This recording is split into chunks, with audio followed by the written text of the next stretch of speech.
Good morning. Last class, we discussed about the classification of magnetic materials based on orbital and spinning motion. In that, we have said and noted that ferromagnetic material is a very strong magnetic material. Now, let us see why do we say a ferromagnetic material is a strong magnetic material. Domain theory gives the explanation for the properties of ferromagnetic materials. And this theory was first proposed by Weiss in 1907. Domain. Domain is nothing but a spontaneously magnetized small region where all magnetic moments are aligned in same direction. The size of each domain is 10 to the power minus 6 meters. It is of a polycrystalline structure. The domain wall or block wall is the boundary that separates each domain. So this image, it represents a domain arrangement in which we can see three different arrangement of domains. So domain is a group of dipoles aligned in the same direction. So the boundary separating each domain is called the domain wall or the block wall. So if we look at the effect of magnetic field, there are two conditions in presence and in absence. If we see in the absence of external magnetic field, the domain exists in different direction. So the net microscopic magnetic moment is zero. So which is given in the first image without field. So without field, if we see all the dipoles are arranged in random direction. So the net magnetic moment is zero. Next, when field is applied, the domains align and orient parallel to the applied field.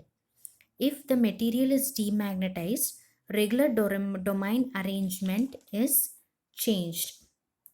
So when magnetism is applied, there occurs two conditions. The first one, it represents the movement of domain wall, and second one by the rotation of domains.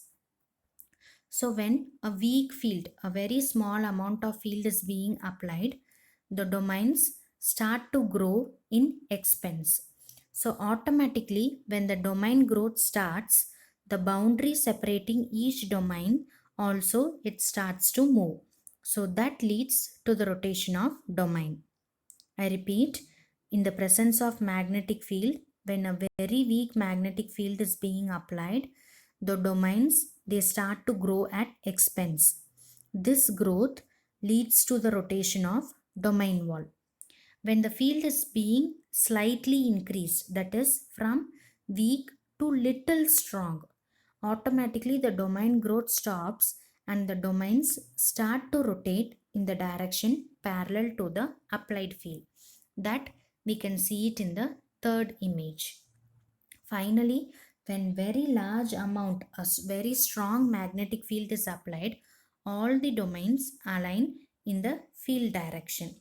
So this represents the domain's movement which leads to spontaneous magnetization, that is the parallel alignment of domains in a ferromagnetic material. Some of the energies involved in the domain growth and rotation are the first one, exchange energy. Exchange energy is nothing but the interaction energy that makes the adjacent dipoles to align themselves. So we can see that materials, the magnetic dipole moment, that is the field passing through a dipole. The first image shows the field passing through a dipole, a single dipole. Second one, if we see the domains, it starts to grow and finally they all align in the closer direction. So when a single dipole is being given energy, it interacts with the nearby dipole and it exchanges the energy. That is called exchange energy. Second, anisotropic energy, the excess energy required to magnetize the specimen along hard direction over that required to magnetize along easy direction is called anisotropic energy. I repeat, ferromagnetic மெட்டீரியலில் மட்டும் strong magnetism எதனால் arise ஆகுது அப்படின்றதுக்கான explanation தான் வந்து domain theory. நம்ம already படித்தது தான். டொமைனை வந்து நம்ம வெரி ஸ்ட்ராங் மேக்னெட்டிக் ஃபீல்டு கொடுக்கும்போது எல்லா டைபோல்ஸும் ஃபீல்டோட டைரக்ஷனில் அலைன் ஆகிடும் அப்படின்னு நம்ம சொல்லியிருக்கோம். அது எப்படி நடக்குது அப்படின்றது தான் இந்த டொமைன் தியரியில் நம்ம இப்போ படிக்க போகிறோம். இதை வந்து ஃபஸ்ட்டு வெய்ஸுன்றவர் தான் வந்து கண்டுபிடிச்சாரு. ஸோ ஃபீல்டு கொடுக்கறதுக்கு முன்னாடி பார்த்துட்டோன்னா எல்லா டைபோல்ஸும் நம்மளுக்கு ரேண்டமாக ஒவ்வொரு டைரெக்ஷனில் அலைன் ஆகிருக்கும் ஃபஸ்ட் இமேஜில் இருக்கிற மாதிரி. அதுக்கப்புறம் நம்ம ஃபீல்டு கொடுக்கும்போது என்னன்னு பார்த்துட்டோன்னா 2 கண்டிஷன் வந்து நடக்கும். ஒன்று வந்து டொமைன் வந்து க்ரோ ஆகும். ஸோ டொமைன் க்ரோ ஆகும்போது ஆட்டோமேட்டிக்காக அதை சுற்றி இருக்கிற பவுண்ட்ரி என்ன ஆகும், நம்மளுக்கு மூவ் ஆகும். So that can be seen in the second image. இப்போ செகண்ட் இமேஜ் பார்த்துட்டோன்னா டொமைன்ஸ் க்ரோ ஆகும்போது அதை சுற்றி இருக்கிற பவுண்ட்ரிஸோட ரீப்ளேஸ்மெண்ட் வந்து நம்ம பார்க்கலாம். Third one, strong magnetic field கொடுக்கும்போது என்ன ஆகும்னா டொமைனோட growth ஸ்டாப் ஆகிடும். Once domain growth stop, automatically the rotation of domain walls also it gets stops, and finally the domains aligned in the direction parallel to the applied field. So strong field கொடுக்கும்போது domain growth stop ஆகிடும்.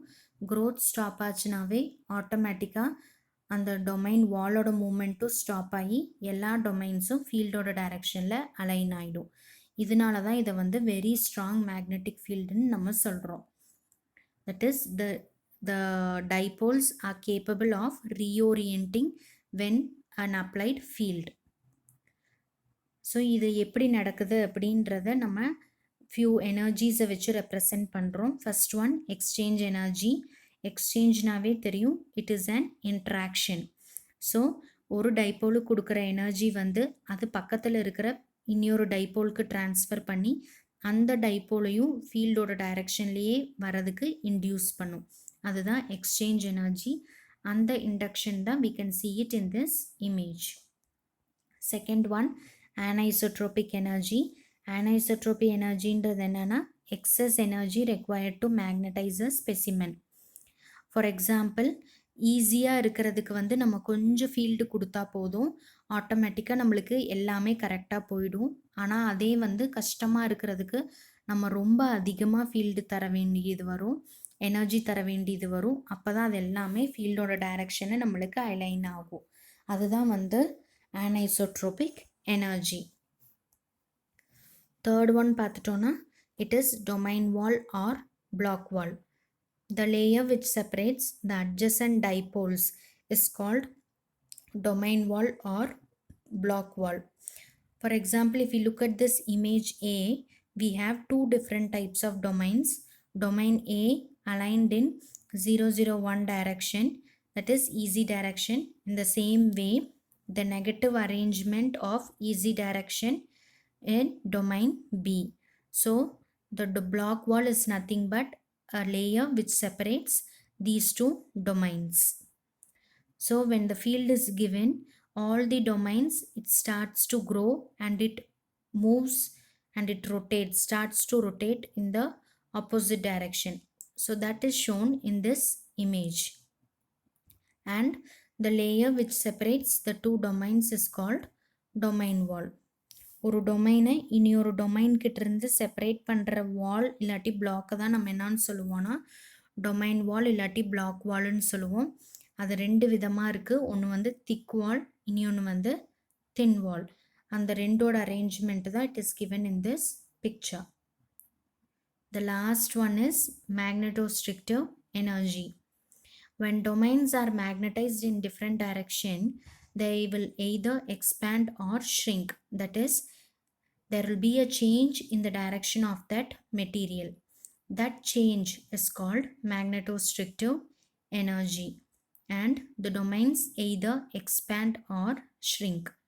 If you look at the first image, when no magnetic field is given, the size of each domain is same. ஒரே அலைன்மெண்ட்டில் நம்மளுக்கு எல்லா டொமைன்ஸும் நம்மளுக்கு arrange ஆகிருக்கும் நம்ம field கொடுக்கறதுக்கு முன்னாடி. இதே நம்ம ஃபீல்டை இன்க்ரீஸ் பண்ணும்போதோ இல்லாட்டி கொஞ்சம் அமௌண்ட் ஆஃப் ஃபீல்டு கொடுக்கும்போது என்ன ஆகும்னா எல்லாமே ஒன்று எக்ஸ்பேண்ட் ஆகும் இல்லை ஷ்ரிங்க் ஆகும். இங்கே செகண்ட் இமேஜில் பார்த்துட்டோன்னா நம்மளுக்கு எல்லாமே எக்ஸ்பேண்ட் ஆகியிருக்கு. So this represents a change in it's dimension. That change is called magnetostrictive energy. Hope you all will be clear with this domain theory. Have a nice day. Thank you.